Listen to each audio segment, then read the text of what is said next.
In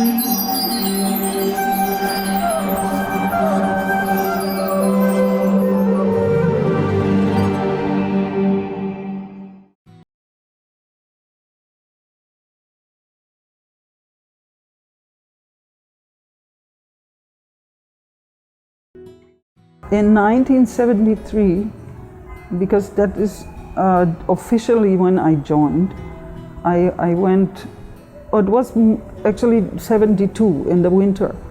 And, you know, I finished my school and I was 16 years old, I finished my school and I went to Heidelberg because there was no Mataji's. Hansadutta Prabhu was the GBC at the time and he said, you should go to Heidelberg because some Matajis are there. There was 2 or 3 Matajis were there, young girls also.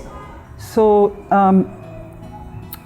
we had 4 temples. One was in Hamburg, one was in Heidelberg, one was in Munich, and one was in Berlin.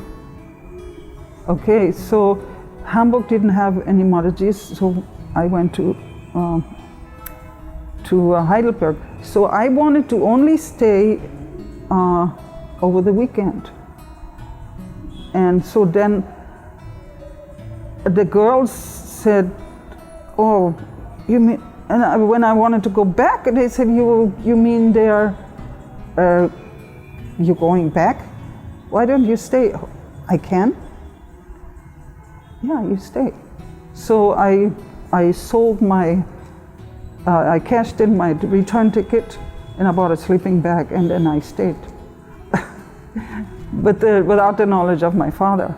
So I had basically run away from my parents' house and I was there. So then later the news came that my father was looking for me. And he came in the temple, where's my daughter? You know. So then, so I was in Heidelberg, so they put me to a temple in Munich. And there was, at the time his name was Suchandra, and he's now became Bhakti Bhushan. So he was the temple president there. And Bhakti Vaibhav, his name was Avinash Chandra at the time, he was there also. And basically 2 devotees, 3 devotees were there, and I was number 4. So, so I was serving there for some months. And then they started the Hare Krishna festivals. And they were going to, I guess that's the one that you're talking about, 73. So 73 in Hamburg. I did not go because of my father. So I remained in Munich. And then, so our GBC said, you cannot hide forever, you have to face your father. You know, because the Hare Krishna festivals were going to Amsterdam and I could not go there. They said, oh, just hide, you know. And so soon enough, Srila Prabhupada was coming to France to open to install the deities in New Mayapur. And all the German, they had these Volkswagen buses, all the devotees went inside the buses and we were going to France to see Prabhupada, to be there for the installation of the deities. And so at the border, they checked our passports and our identification cards. And then the policeman, the border patrol, looked in the window. Who's Helga? Come. Get out of the car. And okay, you can go. And I had to stay behind. He said, so young girl, your parents are looking for you. And so they put me in a home for runaway kids. And because I was underage, so for runaway kids, and they sent me back to Hamburg. And from there I had to face my father. And And my father said, well, if you really want to live in the temple, you can live, but you cannot. You have to learn some trade. So he got me an apprentice job in a fine tailoring. They call it haute couture, where you learn how to sew really fine clothes, and which was fine with me because I wanted to learn how to really good sew for the deities. I was already a seamstress from small. My mom taught me everything. So, so I was going there, but then Srila Prabhupada was on the tour of Europe, and the next stop was Sweden. So I was living at the temple in a little, shoe closet, because no girls. So I was living in the shoe closet, and with my small sleeping bag, and I was going to work during the day, and after morning program I went. So then they said, you have to come back at 11 o'clock, because we are leaving at 11 o'clock to go to Sweden by cars, those buses, Volkswagen buses. So they, I came home. No, they said, not 11 o'clock, excuse me. They said, we're leaving at 3 in the afternoon. Come quickly so you can go with us. But they had left at 11 o'clock. This is how it went. So I came to the temple and everybody was gone.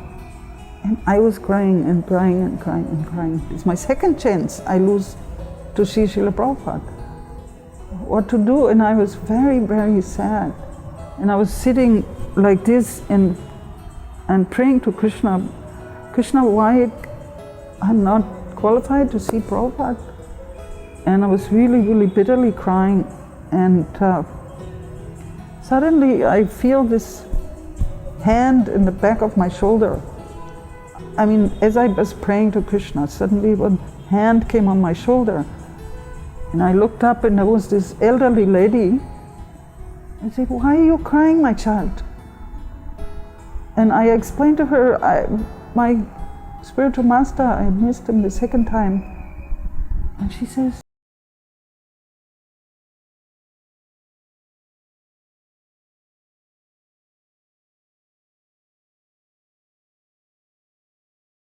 your things, I get you a suitcase.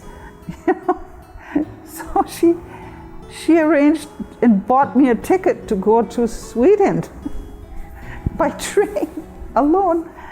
And I said, I have to give something to Prabhupada when I go. So we went together and bought a crochet needle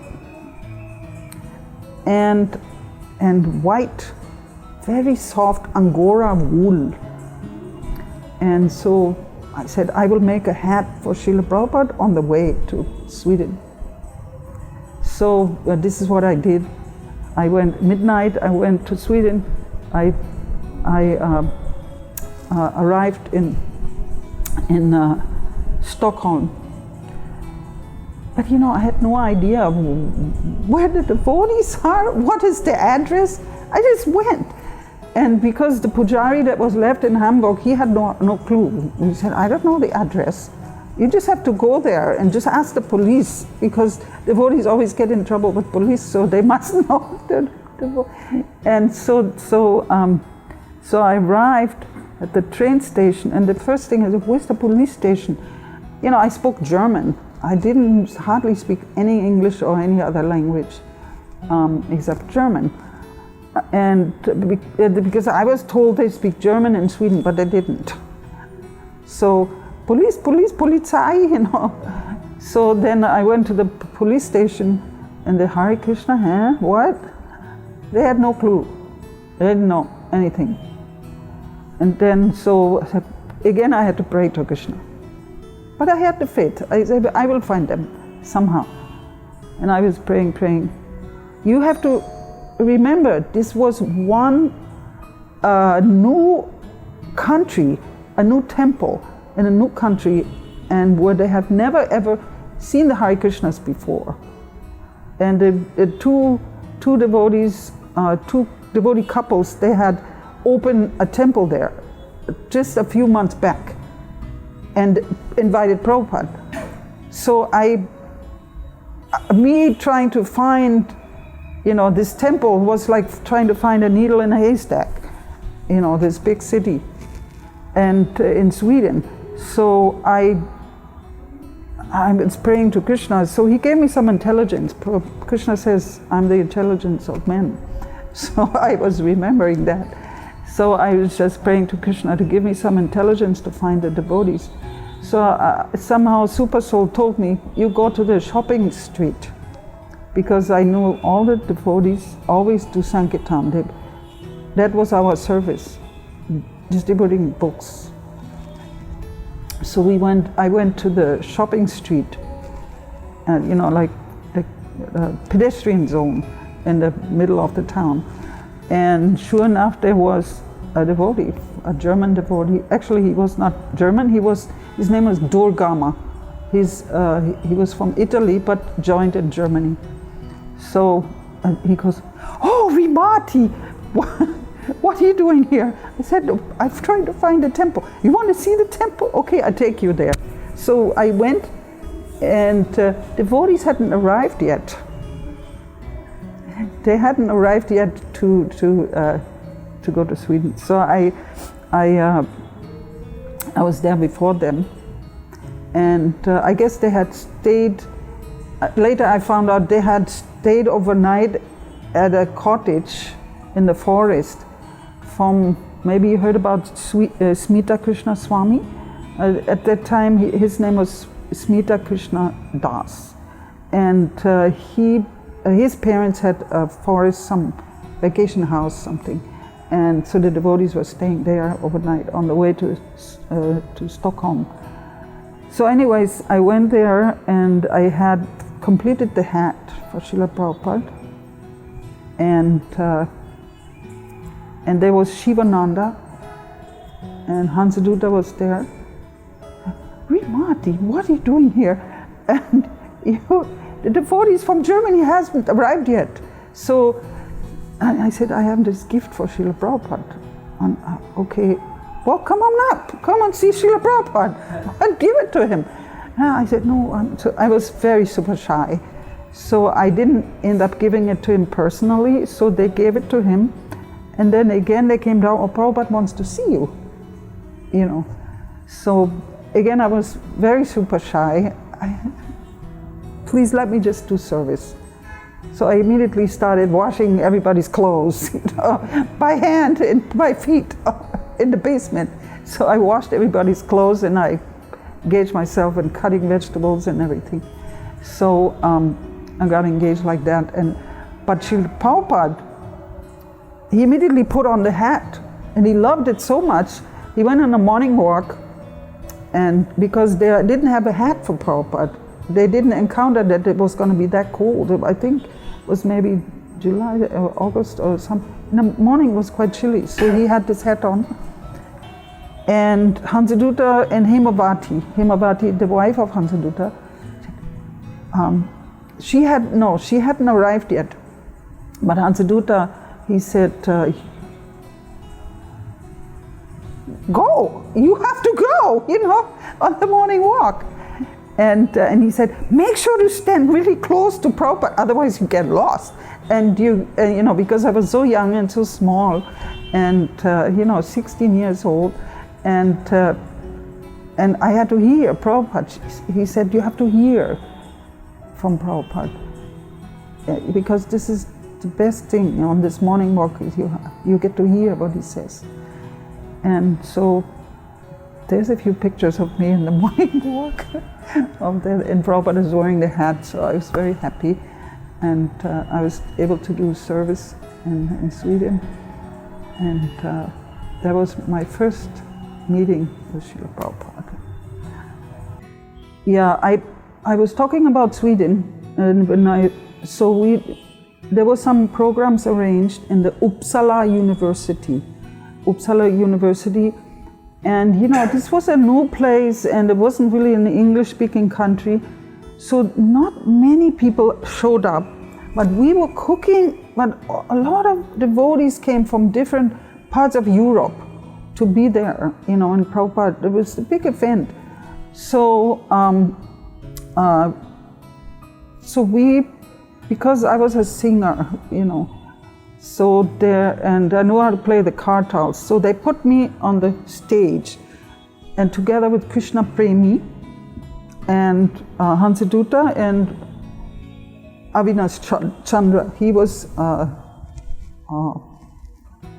he's now Bhaktivedanta Swami. So we were on the stage, the ladies here on this side, and the Hansadutta and the gents on that side, and in the middle was Prabhupada's Vyasa's son. Behind there was some pictures we brought from Germany, some original paintings from Vasudev Das. There was Panchatattva, and there was Radha Krishna in the back. Pretty big paintings. They were behind Prabhupada's Vyasa's son. And so Prabhupada was entering in the back of the hall, and he had to walk through the crowd to go onto the stage like this. That was the arrangement. So Hansadutta was leading kirtan, very beautiful and melodious. And I was there on the stage with Krishna Premi singing in the microphone. And so those days, the Maharajis used to pay full dandavats when we saw Srila Prabhupada. That was the way, that's how we were taught. And so Srila Prabhupada, when the door opened in the back, because from the stage we could see, the other devotees were facing us. And Hansadutta said, Jai Om Vishnupad, so we, seeing Prabhupada immediately, boom, down on the ground, and I was like, flat my dandavats, and I was, prostrated with my arms and my hands, stretched out. And Srila Prabhupada, I didn't realize that I was, here's Prabhupada, I was like this, I was actually blocking Srila Prabhupada. His, right in front, my hands were right in the front of the Vyasa's son. So Srila Prabhupada came onto the podium, onto the stage, and he stepped on my hands to get onto the Vyasa's son while I had my prostrated obeisances, so I got mercy. And but some people, they used to tell me that Prabhupada actually, he's not touched by this material world. He's like floating, and I don't know if it's true, but when he stepped on my hands, there was no pain. There was no pressure. It was just like, you ever felt the rose petal, how soft it is? It was like this. It was like rose petals, both hands, and he came. And I know there was a difference, because one devotee went and gave Prabhupada the garland. He also stepped on my hand, and that was painful. So that was one pastime. And what struck me about Prabhupada, so we were there and listening to Prabhupada talk. And since, I guess because there wasn't many guests, or just not a whole lot, there was mostly devotees. So Srila Prabhupada, he started talking not so strong philosophy, but very much intimate pastimes about Krishna and the gopis, and just about the spiritual world. And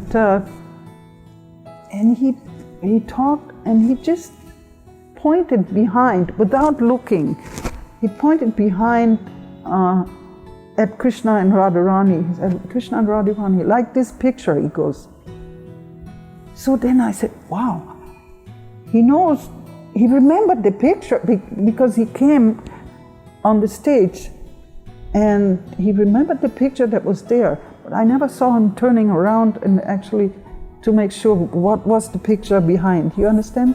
When we come into a room, so much conscious he was about Krishna, that he could just point up, and that he was just talking about that picture basically, about the pastime in Vrindavan and the pastime of there was a big, like Panchatattva dancing, it was a big painting. So he was comparing the two, and he was just talking about that. You can listen to the lecture tapes in Sweden. And this was something that really struck me about Prabhupada, And so anyways, so this was the time in Sweden. I can talk more about Sweden and everything, but it will take a lot of time. But Srila Prabhupada was due to come to Germany in 1974. Actually, Hansadutta, who was the GVC, he was holding off. We don't have the right place. So in order to not having to go back to my father, and so I got married in May of 1974, and then we were straight sent to Bonn, that is like the capital city of West Germany. It was not together at the time, it was East and West divided. So Bonn was the capital, the political capital of Germany, West Germany at that time. So we were supposed to open a temple there in Bonn. So Bonn didn't quite work out. Then we found a very beautiful house in Cologne. And my husband and I, and then for the Nishingadev Chaturdasi, all the devotees came to that place, and then had a big celebration with initiations and everything. And Srila Prabhupada needed to come to Germany. He always kept on coming to England, and France and Sweden, but Germany really, really wanted to go. So Hansadutta said, this is the place. We got to bring Prabhupada to this house, because it was a very nice house, and I was already told this is where Prabhupada is going to stay, there's a sink here and everything, and we're making plans. And I was getting a letter, Prabhupada is coming, from Srila Goswami. However, see, this is a history that nobody knows. And because Srila Prabhupada came actually to the Schloss, which is a rented castle that the devotees found in near Frankfurt. And so they found it, and then suddenly the news came, close all the centers, and everybody moved to the Schloss, to this castle. And then immediately Prabhupada was invited to come. And that is where he came. And because Prabhupada was very, very eager, because he knows that in Germany the people are very intelligent and they're very influential, and he was very keen of having a nice center in Krishna Consciousness in Germany. So in 1974, finally Srila Prabhupada came to Germany, and he loved the decorations. Even we had one devotee, measure, but tape measure how every car is going to be parked. How many inches, or actually centimeters, they don't measure in inches in Germany. How many centimeters, from the line, they're going to park. And we had 13, this was in 1974, 13 Volkswagen buses that we would go out in the interior villages to distribute Srila Prabhupada's books. And they were all parked, in a sink in front. And then we put, the German flag is red, black and gold. And so we put these flags, red, black, gold, red, black, gold, across, and there's one really bad thing they did actually, which got us in trouble later on, but they made these posters and put it on the trees down the highway and the village. The Führer is coming, and and the Prabhupada's picture, So that was not a very good idea. That was later on we got in trouble for that. But anyways, Srila Prabhupada came, and he was so pleased of this place and the devotees and the kirtan, and he talked to Professor Durkheim. There was a professor with some famous talks, and some priest, and so many different talks were there. And so my service was, my service was to clean his room. And Srila Prabhupada, also he was recording, they had a recording studio, immediately they made recording studio, and they recorded the very famous album. It's called Krishna Meditation. Maybe you have heard of that, Prabhupada singing.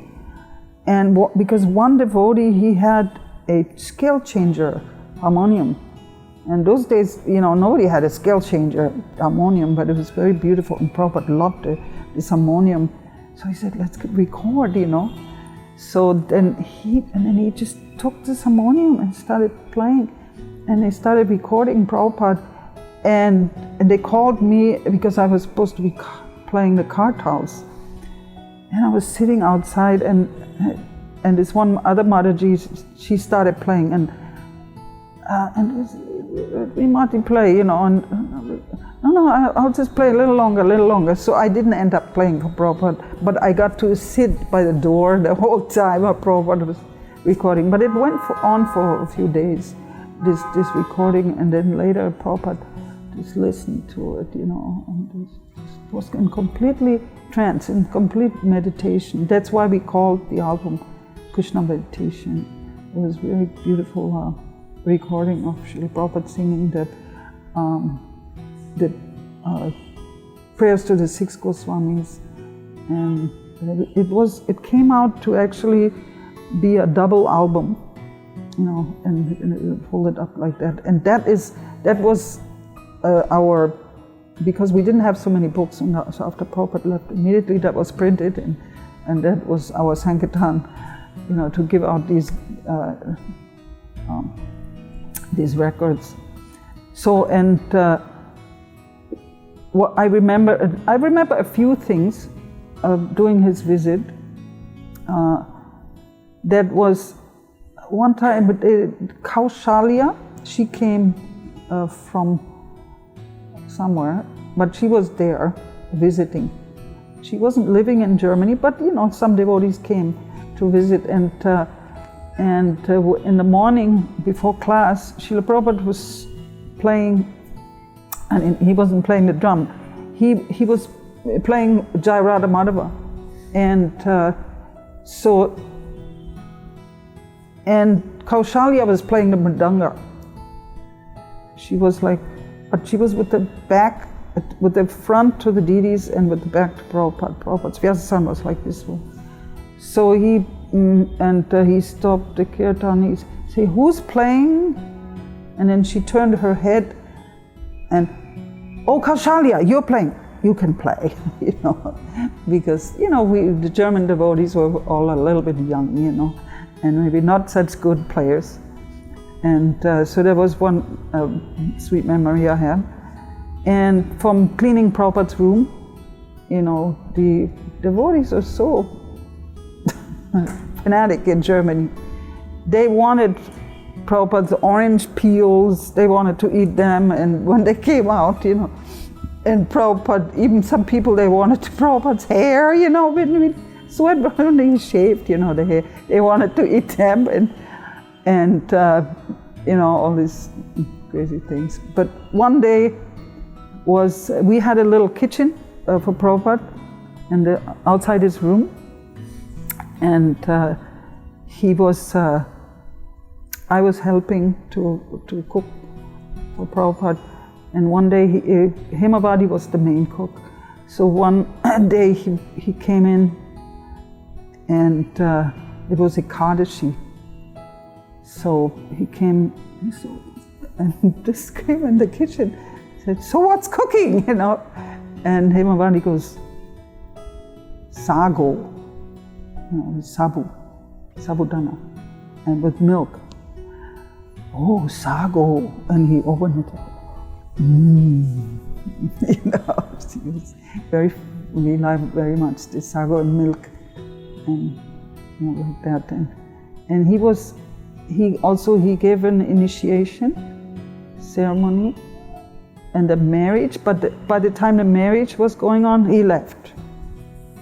Because he said, "Sannyas, you do Hansaduta, you do it," you know.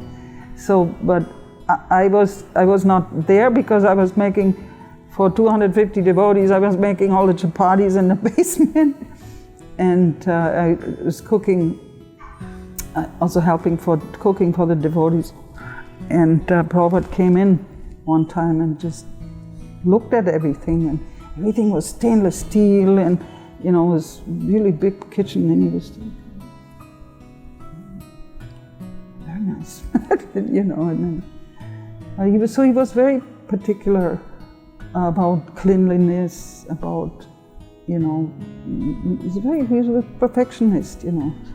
And I heard some lectures where Srila Prabhupada talks about that he had just come from Germany, and he goes, and he opened his eyes wide, they have 13 Volkswagen buses. 13, you know.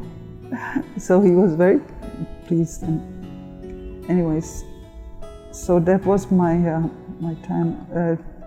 I mean, there was more things, but so I didn't interact really like personally, but there was, and then was my time in India.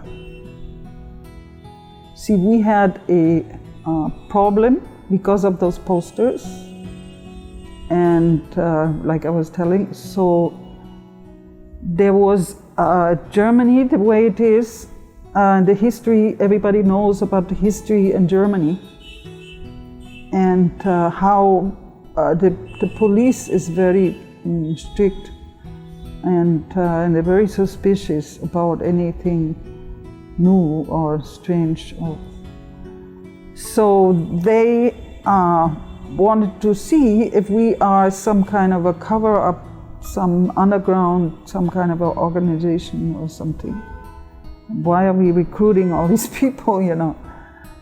And so, and we were going out, collecting money, and for Mayapur actually, we were collecting money for Mayapur. And so one day, there was a police raid. This is after Prabhupada had left. This was, Prabhupada had left, and then in the same year, in December, came on 14th December, on a Sunday, 1974. They put, in the morning, early morning, they put every 20 meter a soldier with a machine gun, fully automatic.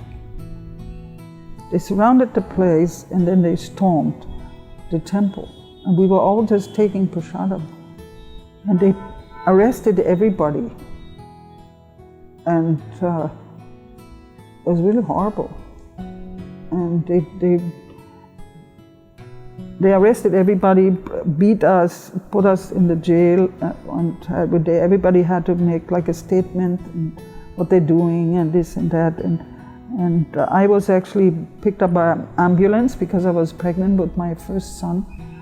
And so it was a very horrible experience. And later it turned out they made a big court case, and they just dropped all the charges later.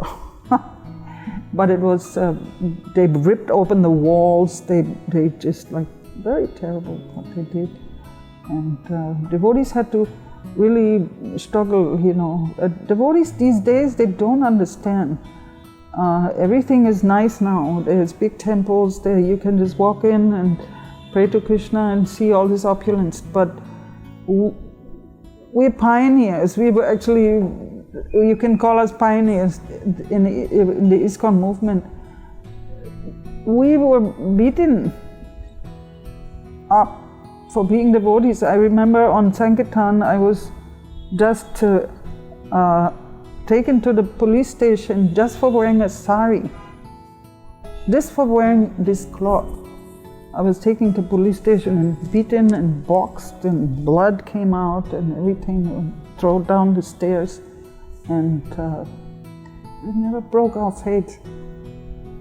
It made it stronger. And Hansaduta will tell us about Haridas Thakur, how he was beaten in 24 or 12. In so many marketplaces he was beaten, and for chanting Hare Krishna. So this is how it felt. So the faith became stronger.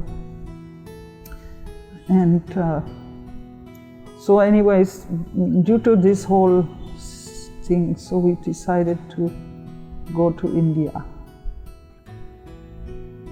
So in India, my husband, Hansaduta, he wanted to start a Sankirtan party in India. And this Sankirtan party was, they needed buses. You know, those days they didn't have anything, and these Tata buses, they were not very good quality. So they decided to bring some buses, Mercedes-Benz buses from Germany. So my husband was the one that was heading up that program, and they were driving overland from Germany to these buses they were driving. So 2 times they went, one time in the summer and one time in the winter. And so I was pregnant with my second child, and I was sent to Vrindavan in the hot summer, in the month of April, and the end of April. 30 of April I arrived in Delhi airport for the first time in India, 7 months pregnant.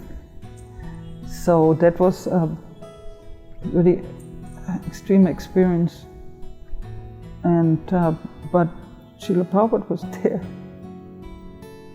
And I mean, he wasn't there that month, but he was coming later. So when Srila Prabhupada came, I believe it was just at the end of the rainy season. Because my daughter was born on Nandotsav, on Srila Prabhupada's Vyaspuja day. My little girl was born in Vrindavan. And so the Prabhupada had a friend, his name was Bhagaji. You heard of Bhagaji, Vishwambar, who lived very close by. And he was very excited that I had a baby, I was going to have a baby. And so he immediately wrote down the dates and everything, and the time of birth. And so he had some friends who did an astrological chart. And he said, Prabhupada is coming in a few days, so don't name the baby, you know, wait for Prabhupada, I'll take you to Prabhupada. So, so I was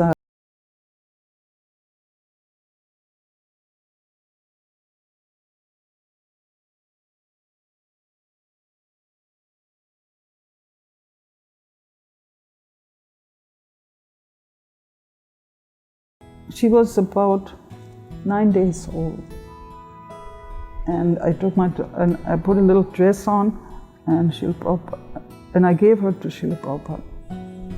Hrimati was in the room. She helped me to orchestrate this, to give it to Prabhupada, and he like, oh, so small, you know.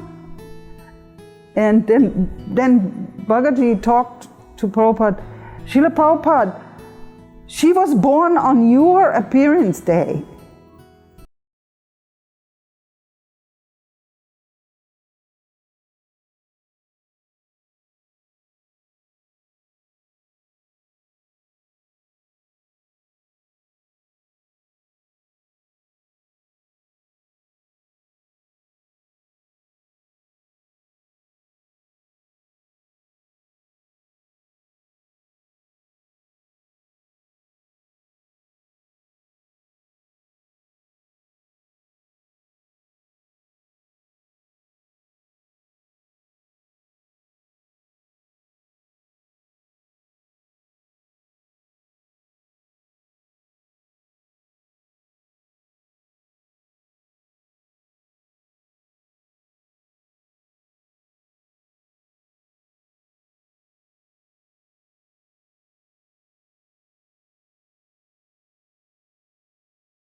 That struck me really, really deeply.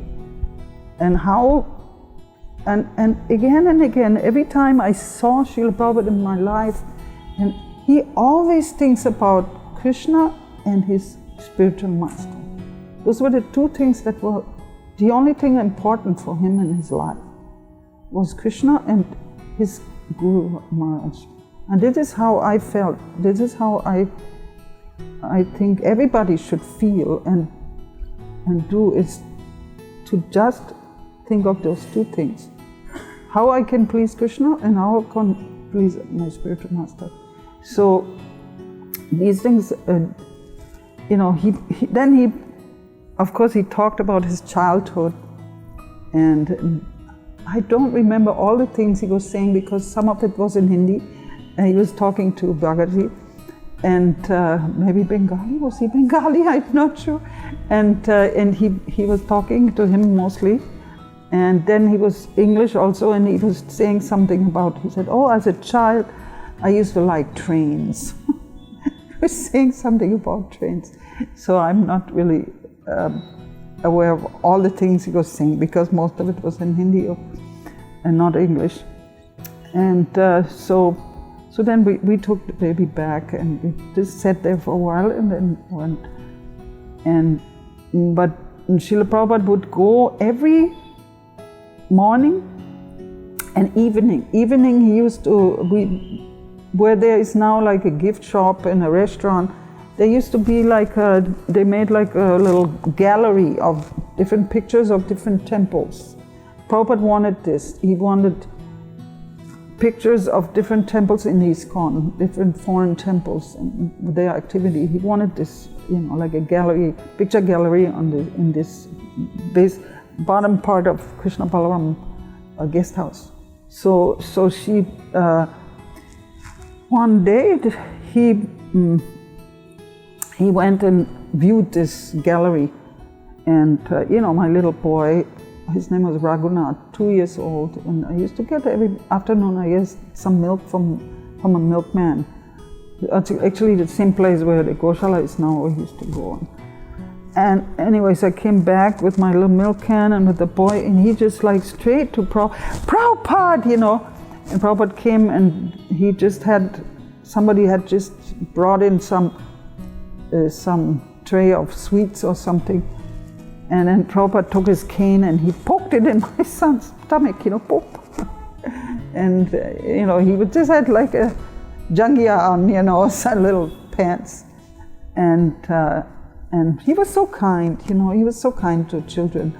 And I mean, then he said, oh, give me that sweet. And he just popped it in his mouth. And little boy, just look at Prabhupada like this. And another day, I used to like dress up my son very nicely in the morning. Like we did this morning, Prabhupada used to go on a morning walk or a Sikhi Mangaleti temple in Vrindavan. So my son was waiting in front of the house. When is he coming out? And yeah, just a little boy. And so Prabhupada came out, and all the sannyasis and, you know, devotees of importance. We were just Mataji with her kids, you know.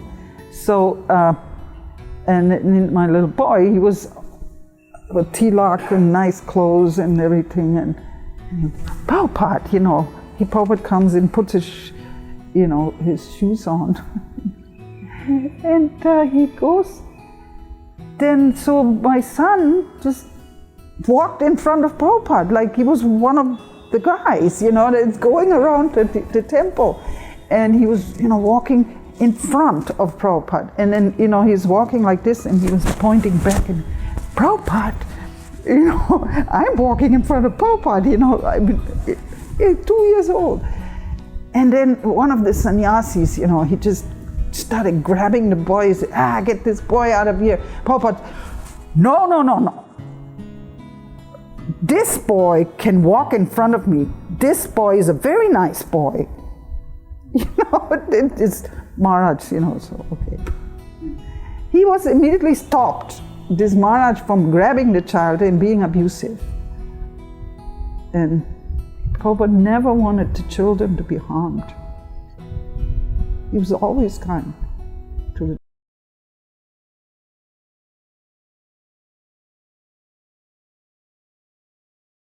never. So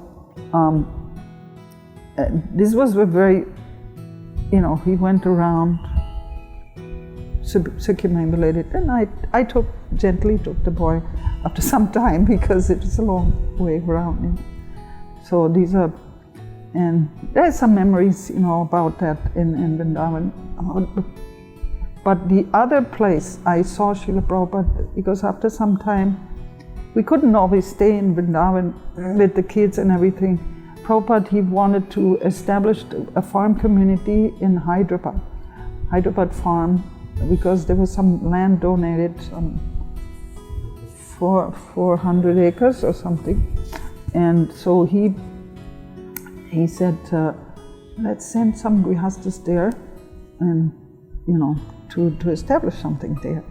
So my husband and I and a couple other devotees, we went to Hyderabad with these buses. And I mean, my husband was going on Sankirtan, but I was put there to stay. On this farm, there was nothing. There was a farmhouse with 3 tiny rooms and a veranda in the front and a go down attached to it, and then there was a bathroom, a toilet with some, like these swing doors, It was attached to these 3 rooms. Just, little in a, asbestos roof or some tin roof or something. A lot of rats. So many rats all the time. So I was there, and Prabhupada came to Hyderabad. That was in December of 1976. We had moved to India in the spring of 76. So we went, and at the end we went, after 6 months we went to Hyderabad. So, no, that wasn't in December, that was in October, I believe, because I stayed there for a long time. Anyways, I made some curtains. Prabhupada wanted this farm so badly, and he was in Hyderabad. He had nothing more to do in Hyderabad. And this is my husband was telling me, when they were going on a morning walk, one man was paying obeisances in the street. And, where are you going, Swamiji? And he said, what this came? I'm going to my farm. I'm going to my farm. So he was very eager. So he was, I was already there. Suddenly they gave the news, Prabhupada is coming. They were trying to build a house for Prabhupada, before he comes, but how can it be finished, before he comes? He was already there, and he just didn't want to waste any more time. So they were just going, Achyuta Graja was there, and all of us all together, it was about 8 devotees in that place. And we had, there was a well that we used to take our water, and it was turtles swimming in the well. Very austere. We had no water, any other water, and the water table was very down also. And and they had some rejected cows, just about 100. The exact number I don't know, maybe 108. That's what everybody said. There's 108 cows. So maybe 2 or 3 gave some little milk. And so Prabhupada came, and I had my sewing machine with me from Germany, and I made some curtains for his room. So he stayed.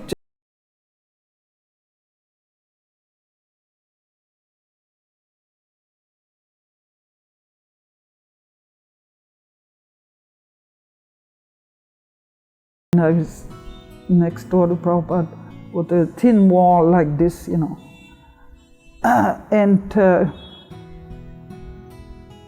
When Prabhupada was, I believe he stayed about 3 weeks there. And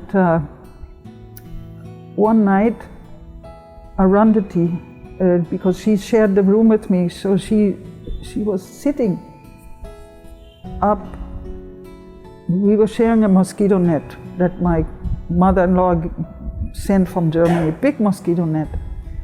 And she said, she was sitting up. I said, what are you doing in the middle of the night? She said, come, come. She was sitting against the wall. I said, what are you doing? She said, come, come. I said, it's so late, it's so early, it's not time to get up. She said, come, put your ear on the wall. And there was somebody talking. I said, who's talking? She said,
but he wasn't always so pleased. So one day, or actually a few days, my son became very ill and he, from drinking not so good water, and he was playing in the dirt. And so he was very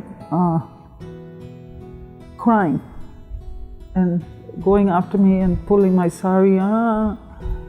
So in the morning, I used to get milk from the Goshala and warm it up and then cool it down and to give him this milk.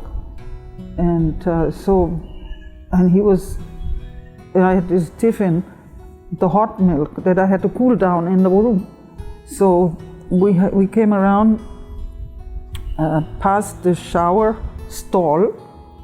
And you know, the first room was Hari Sori and Pradyumna was staying in the middle, Prabhupada, and the third room was I'm staying with my children, and Arundhati was my guest. So, and just as we came around, you know, kid crying behind me and pulling my sari, being hungry, boom, you know, these swing doors, they came bursting open. And like Nrsimhadev out of the pillar, here comes Prabhupada, you know, wow! And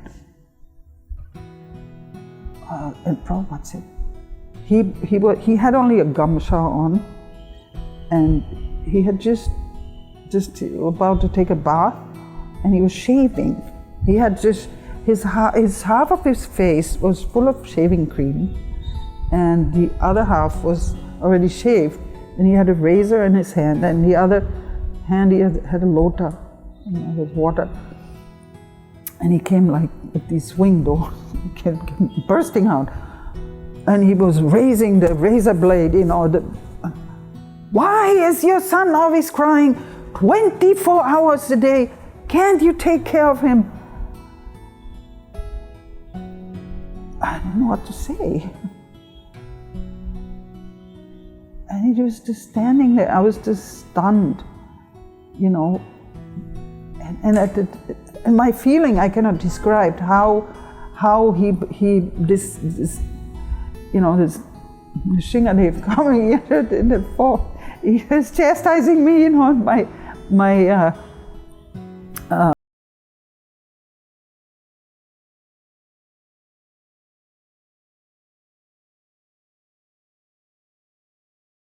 just to give an example, because Arundhati explained this to me, how Srila Prabhupada would always, if he thought that he was a bit too heavy with a devotee, he would make up for it later. So later in the day, he was, after shower and everything, he had, I suppose he had gotten his oil massage or something, and he was sitting in a chair, just off the veranda, in a chair, and he had his, no shirt on, just his sannyas dhoti, and one leg was up like this. And my son, he was standing there looking at Prabhupada, and Prabhupada was looking at us. And I was standing there, and my son, immediately he ran inside the room, he got a flower, and he gave it to Prabhupada. Prabhupada took it and kind of looked at it, didn't smell it, and my son went back to the veranda next to me to see what Prabhupada's reaction would be. And so then again he went in the room and he got a book that I had made for him, just out of pictures, on on cardboard, and I put like contact paper. It was a little Krishna book that little boy could just read, just with pictures.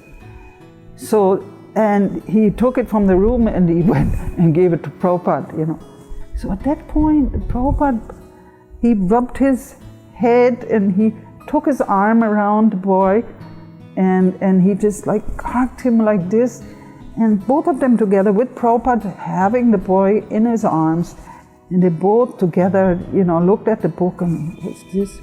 Who's this? Krishna. Oh, it's Tesuda, and this, and they were looking at him, and Prabhupada was smiling and laughing and interacting with the little boy, Raghunath, and I was looking at Prabhupada, I was almost crying, and how he could make, this boy so happy, and he made me so happy, and I felt much better, and then he looked at me and he said, just see, now your son is trying to make friends with me. So, anyways, there's so many memories. I don't know if I can share them all, but only one more thing that I want to mention, because time is short. That the farm was very austere, very austere. There was no food, only rice. Prabhupada one time he came and he looked at the pots. He said, "What's this? Rice. What's this? Flat rice. What's this? Puffed rice." That was the Sunday feast, and it was like nothing. And one time, he'd asked the devotees to cook for the villagers, and it was cooked by the same guy that was the street sweeper, and he asked a plate to taste, and he said, "This stuff is hot enough to kill me, or any man, what is this?" So then he had invited some guests and a cook from Madras, and he cooked like some nice South Indian feast and on the fire and everything. And then Prabhupada ate that and he said, "Oh, this is so good. It took away my headache," And but since I wanted to tell you about my I was always into animals, right? So Prabhupada also, he was very much eager to establish a farm, establish cow protection. And so there was these cows, they came in. Prabhupada was standing around with the devotees. I was just washing my cloth, and I had just pulled up some water from this bucket, and Prabhupada was standing there watching me washing my cloth, and he was talking about pumping some water up to irrigate the fields, for growing something in those fields, to make some money for the farm, to grow something. So anyway, so these cows came, and one of the cows, it just came straight to the well, and where everybody was standing. And she like pushed herself through the devotees and went straight for the bucket that I had just pulled up with the water. And she, she drank the whole bucket empty and then left.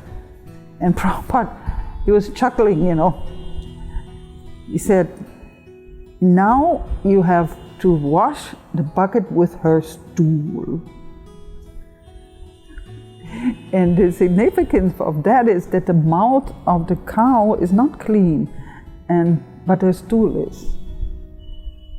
So Prabhupada explains that in some lectures, that we have to accept what's in the scriptures. And even if my contradicts in one stool is really not touchable, and that then the cow dung is pure, and you can purify a place. So he asked us to clean that bucket with her stool. And so, but eventually, this farm was because my son was getting so sick, and I guess he had amoebiasis or something. So my husband decided it is time for us to go back to Germany and to get the kids better situated, and to be able to do that, he requested Harikesh Maharaj to send a ticket. He sent some telex to Germany and said, please, you send a ticket. He said, okay, but you have to go to Bombay to pick up the ticket. So immediately, pack everything, we're going to Bombay. So that's how I ended up in Bombay, And yeah, that was this, I guess it was already 77. That was the winter after that. And it was just, and Prabhupada was there when we arrived. Prabhupada was there, and he was ready to go to Kumbh Mela. Since it turned out that this ticket is not going to come anytime soon. So my husband decided, let's go to Kumbh Mela with Prabhupada, and but to be able to get a ticket to go to this huge Kumbh Mela, you needed to have a proof of a cholera shot. You need to have a vaccination for cholera. So there's one little incident that about Hyderabad farm. So this, Prabhupada, because my husband had these buses, Hansaduda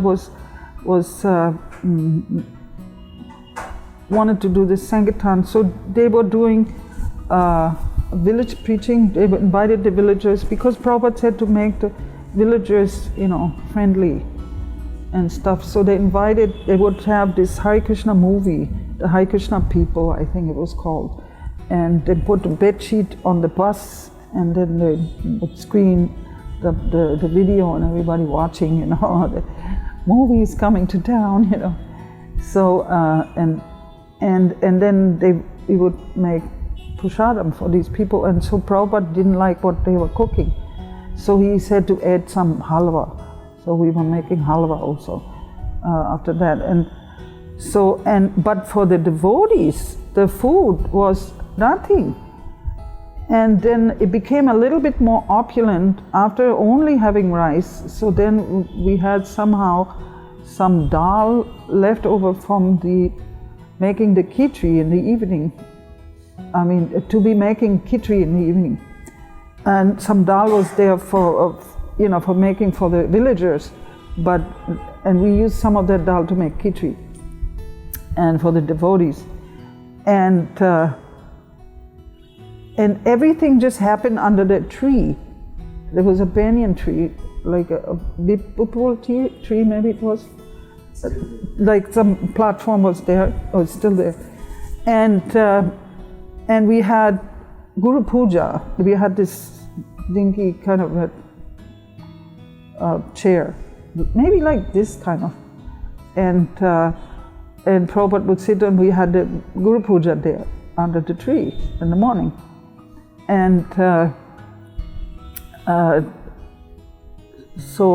but the tree served also as our prasadam place where we ate, And where we did anything, what we did there was under the tree, because we didn't have anything. We didn't have a temple room. They had a little tiny kind of a simasan thing with the doors. And the place was so far out in the boonies, you know, that one morning we opened the doors and there was no more pictures, you know, they were stolen. And anyway, and Prabhupada was there every day. He would watch the construction of his house. You know, they tried to make a water tank where Prabhupada had some, you know, shower and stuff. So I tried to figure it out. But Prabhupada would eagerly every day would watch whether that house is done yet and what is the progress. As soon as one room was done, actually, he would move in.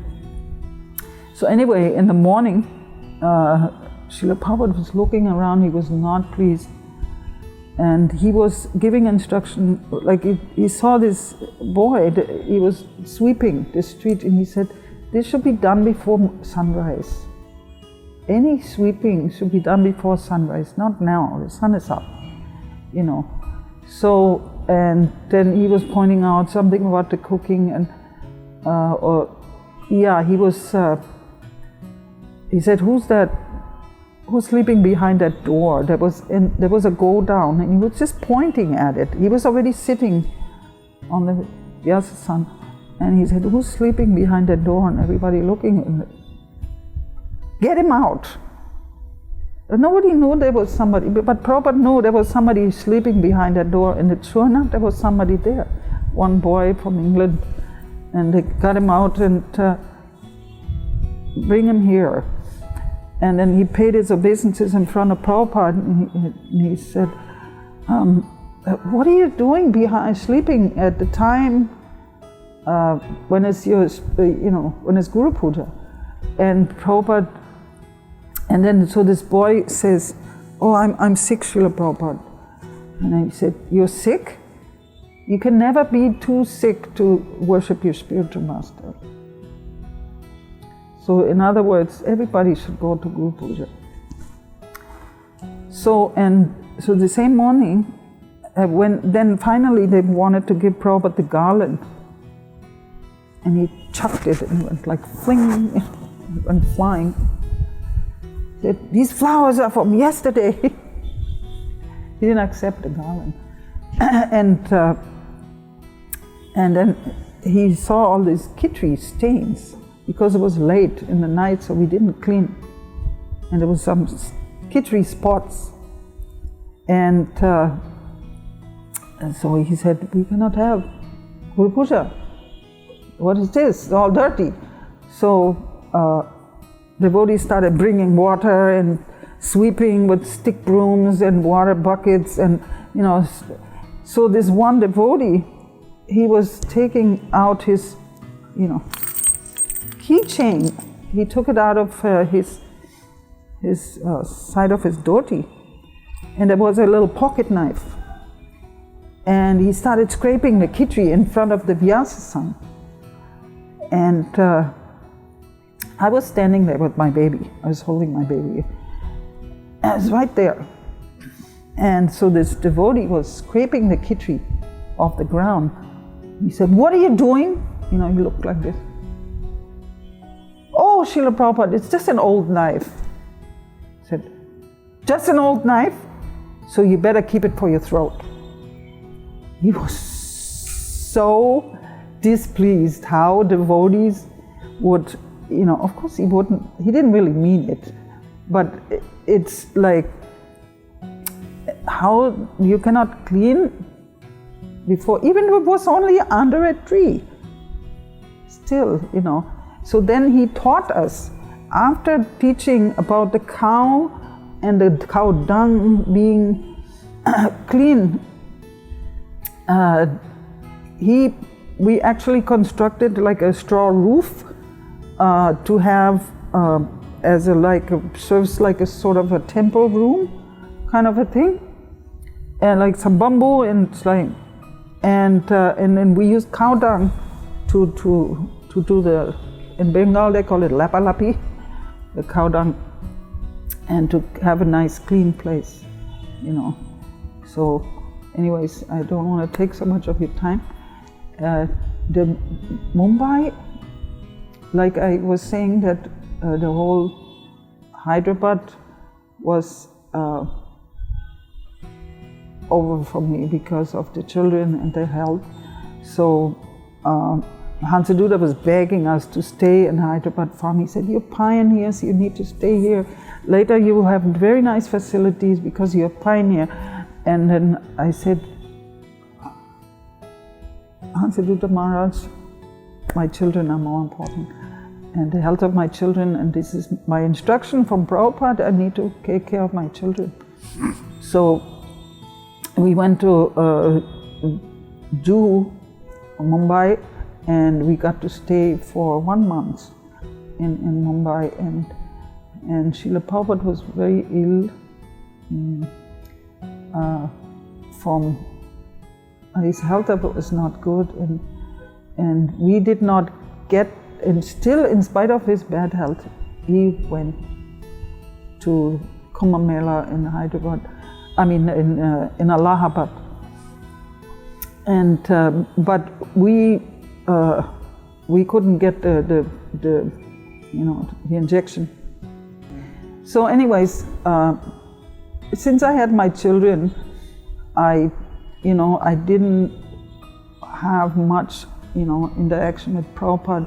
But one thing I can tell about Mumbai, and every time I come here, and even back then, coming from Hyderabad farm and going to Bombay, Juhu, and the temple has not been open, the food is so good here. You know, we were starving at the farm, and this was like heaven on earth, you know. And one little memory I have with Srila Prabhupada, Radharasa Bihari, I remember, was so beautiful, and all the big, like the effulgence behind their heads. There was one typical thing, and his face was always kind of, he seemed more bigger then than it's now, because now it's so far, and he was like in a little straw hut. And but Prabhupada would hardly come down, even for Guru Puja, but when he did come down, so we were there, and the men first, then the ladies, and then the ladies who had babies. So that was me. So by this time, it came for me and my children to give the flowers. There was no more flowers in the basket. So my son, very clever boy, and he was very friendly right now with Prabhupada. So he went right to Prabhupada and took some flowers, bunch of flowers from his feet, and put it in the basket, and took my hand. "Okay, now you take and offer to Prabhupada." Prabhupada was chuckling and laughing. So then I had some flowers and I offered again, and he accepted. And to be taken from his feet, put back in the basket, and then put it back in his feet. So this is my memory. And this is the last, there's a famous picture how Srila Prabhupada went off in the ambassador to go to the train station, to go to Allahabad. And this is my last time I saw my spiritual master, Srila Prabhupada, Hare Krishna. When we were waving goodbye to Srila Prabhupada. So, Hare Krishna.